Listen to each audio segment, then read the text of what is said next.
semuanya, kembali lagi di segmen Kisahku. Pengalaman adalah guru yang terbaik dalam hidup. Bersama saya Noya Amelia di Birmingham. Inilah kisahnya.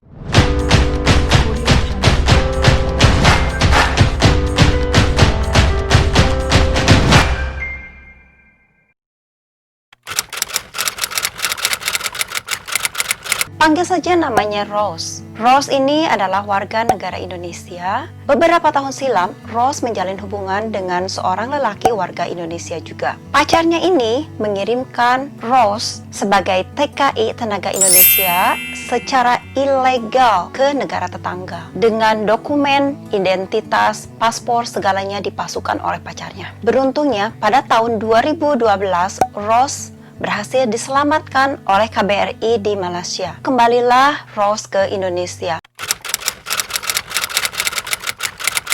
Rose merasa terpuruk, merasa sangat kecewa, ditambah lagi sudah jatuh tertimpa tangga. Rose baru tahu bahwa pacarnya itu ternyata sudah beristri jauh sebelum pacarnya ini memacari Rose. Rose memutuskan untuk tidak lagi berhubungan dengan pacarnya. Setelah itu, Rose berusaha bangkit dari keterpurukan, membuka lembaran baru dengan memutuskan untuk menjadi guru bahasa Inggris di kampungnya. Berkat kemampuan skillnya berbahasa Inggris, dia bisa menjadi seorang guru di salah satu sekolah di kampung. Tahun mengajar, dia memutuskan untuk berhenti menjadi seorang guru karena dia tidak tahan dengan segala cibiran yang dilontarkan oleh penduduk sekitar atas masa lalunya. Dan Rose ini juga sering mengalami pelecehan seksual secara verbal oleh pria-pria di kampungnya, termasuk rekan guru di sekolah yang terbilang masih sepupu Rose. Setelah berhenti menjadi seorang guru, Rose memutuskan untuk keluar dari kampung,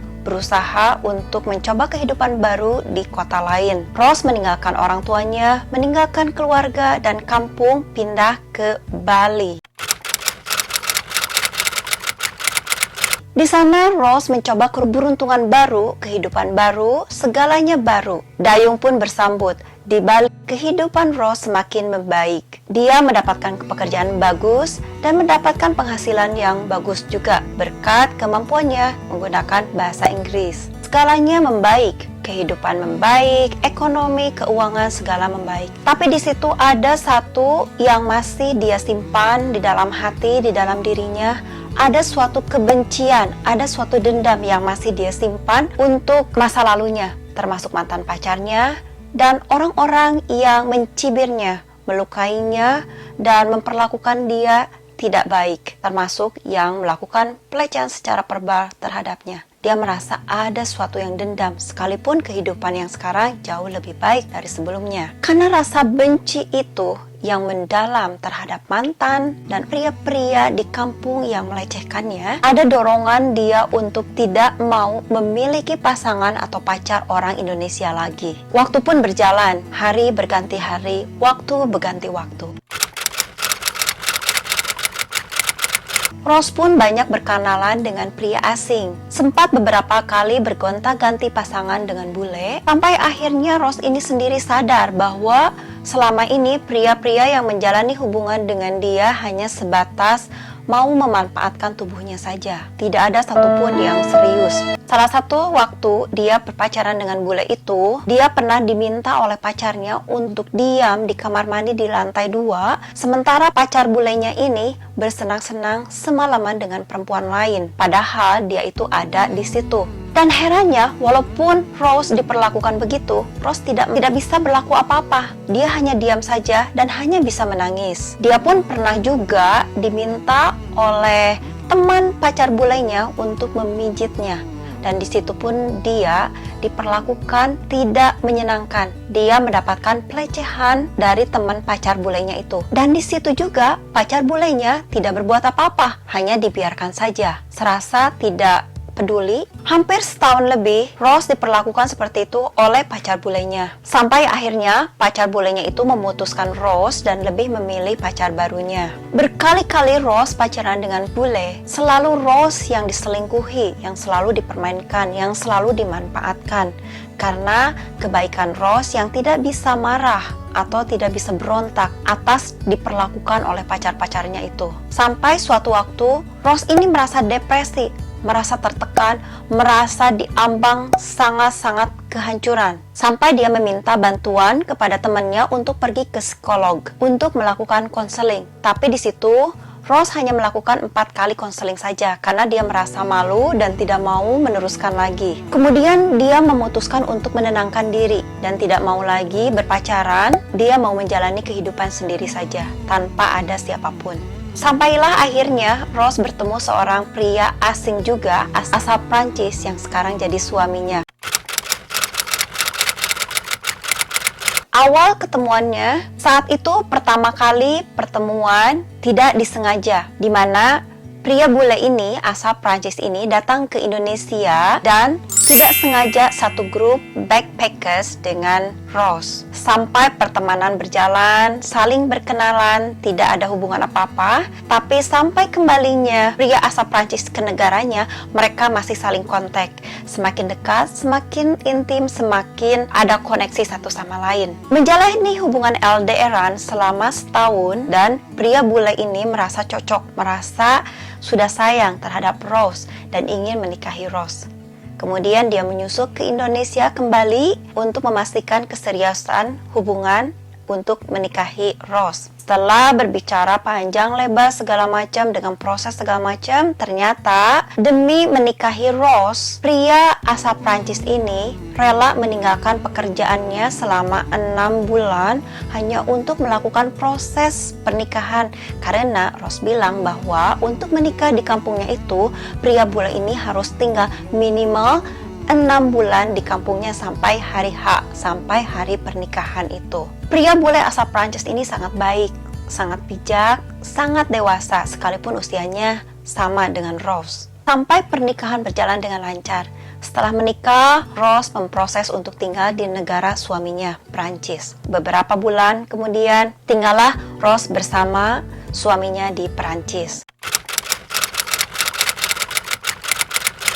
Selama menjalani pernikahan, Rose masih saja menyimpan rasa dendam, kebencian terhadap pria, terhadap masa lalunya, terhadap orang-orang yang pernah melecehkannya. Sehingga tindakan-tindakan atas kebencian ini akhirnya sampai menular kepada suaminya. Rose tidak begitu saja percaya kepada suaminya yang benar-benar mencintainya. Rose kerap sekali marah, walaupun hanya sedikit kesalahan saja dibuat suaminya, Rose ini meledak-meledak.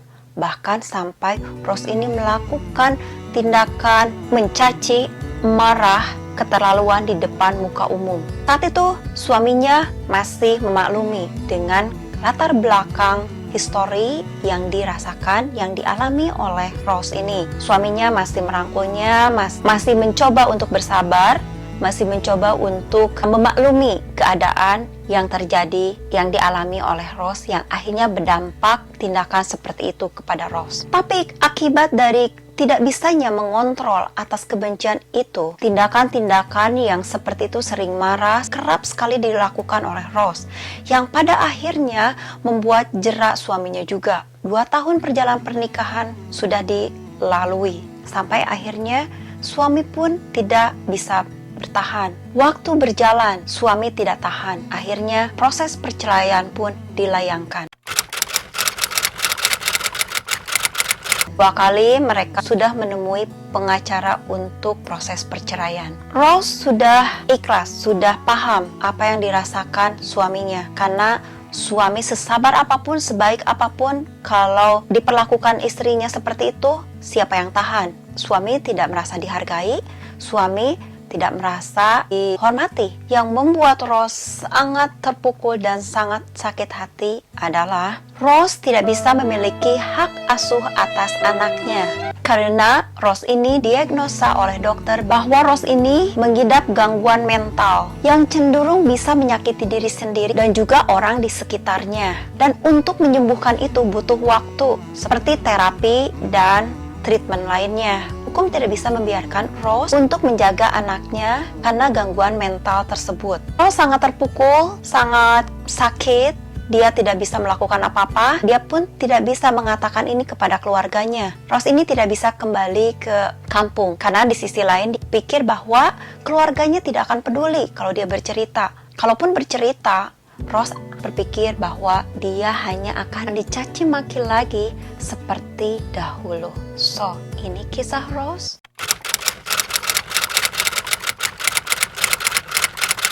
Nah, itu dia teman-teman, salah satu kisah dari Rose yang namanya memang saya samarkan. Rose ini adalah salah satu subscriber saya dan dia juga salah satu seorang vlogger juga. Tapi di sini saya betul-betul tidak menjelaskan secara gamblang siapa namanya karena ini untuk melindungi privacy. Apa yang dialami Rose ini semoga menjadi pengalaman kita semua, menjadi pelajaran semua. Ambil sisi positifnya, buang sisi negatifnya. Ini mari kita sama-sama untuk memotivasi agar Mbak Rose ini semakin bangkit dan menemukan yang terbaik. Kita sama-sama doakan bahwa Rose bersama suaminya semoga bisa melalui cobaan-cobaan ini. Ada mediasi sehingga mereka tidak bercerai karena ini baru proses. Mudah-mudahan Mbak Rose ini bisa menjadi lebih baik. Segala dendam hati tidak baik untuk disimpan, lebih ikhlaskan, dan semoga dengan kejadian ini, dengan membuka beban dalam hati, semoga bisa lebih baik lagi. Kita doakan sama-sama teman-teman, semoga Mbak Rose kembali utuh bersama suaminya dan bahagia dengan anaknya. Terima kasih teman-teman, kita ketemu lagi dengan kisah berikutnya.